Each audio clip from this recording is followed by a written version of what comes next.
Buenos días, mi nombre es Sergio Mojica, soy del grado noveno C. Este video va para la profesora Amanda. Es el video de la evaluación bimestral del segundo periodo de la materia de física. Entonces, pues yo elegí el tema naturaleza de luz. Entonces les voy a explicar lo que es la luz.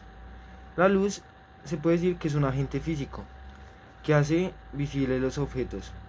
Actualmente, la naturaleza de luz se define como una dualidad onda o partícula, pero este concepto no hace justicia a las utilidades implicadas. Euclides fue el padre del descubrimiento de las leyes de la reflexión de luz 300 años antes de Cristo. ¿Cuál es la naturaleza de la luz en la química?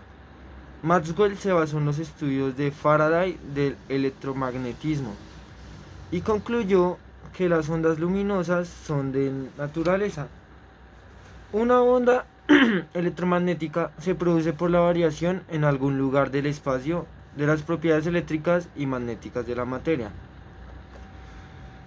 Actualmente se acepta que la luz tiene doble naturaleza. Se comporta como materia en movimiento. Tiene naturaleza de partícula y como onda que marcha asociada a la materia. Esta teoría explica el por qué la luz se puede transmitir por el vacío mediante movimientos de los fotones. Ahora les voy a explicar un experimento que hizo el señor Thomas Young. Bueno, el experimento de él fue diseñado para responder a la pregunta de si la luz tenía una naturaleza corpuscular o si más bien consistía en ondas. Thomas Young en su experimento demostró la naturaleza ondulatoria de la luz. ¿En qué consiste ese experimento? Antes de abordar su experimento propiamente dicho, tenemos que tener claro un concepto. La difracción es un fenómeno en el que al pasar una onda por una rendija o abertura se formarán nuevos frentes de onda. La interferencia es un fenómeno en el que dos o más ondas se superponen para formar una onda resultante de mayor o menor amplitud. Hay dos tipos de interferencia, la constructiva y la destructiva. Las ondas se anulan. Young en primer lugar puso una rendija muy estrecha delante de una fuente de luz solar. Este haz de luz inicia sobre una pantalla opaca en la que había dos rendijas muy estrechas y cercanas entre sí, S1 y S2.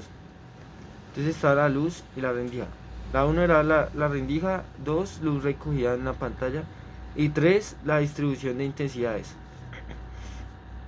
Suponemos que todas las ondas atraviesan las rendijas, tienen una longitud de onda y están separadas a una distancia d. Al atravesar las rendijas S1 y S2, las ondas se dispersan en todas las direcciones.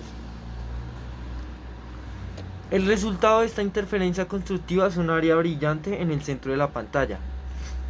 La interferencia constructiva también ocurrirá cuando las trayectorias de los dos rayos difieran en una longitud de onda o en cualquier número entero de longitudes de onda, es decir, n siendo n un número entero.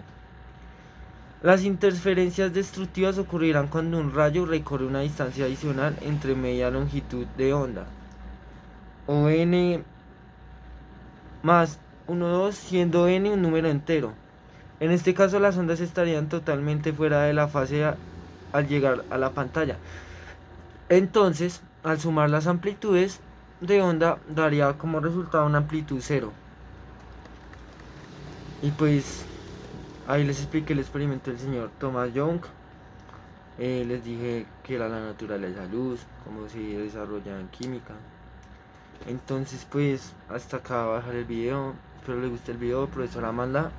Y pues, esta es mi evaluación bimestral de física.